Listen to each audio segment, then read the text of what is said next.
بسم الله الرحمن الرحیم. زه د انې 23 د علي محمد خان د حلقې نه یم. علي محمد خان زموږ یو داسې تکړه کینډیډیټ دی، د خان صاحب یو تکړه سپی دی چې هغه جیل ته لاړی.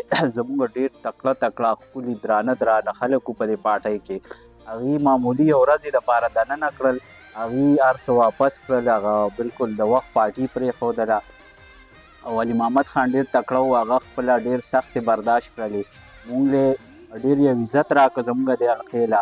هغه زموږ سر چې کوم دی هغه د فخر نه ډېر چوت کو، دا عزت یې ځان له نه دی مونږ له راکړو. نو مونږ له پکار دي چې مونږ ورسره ودرېږو، مونږ ورله ووټونه ورکړو او مونږ ټول په جمع سره راوځو په اتفاق باندې د مونږ له عزت راکړو. مونږ پکار دا دی چې ده له عزت ورکړو او په ښه طریقې یې ورله ورکړو. او دویمه خبره دا ده چې زموږ احتشام صاحب دی، هغه ډېر په سخت وخت کې ډېر داسې وخت و چې زموږ ډېر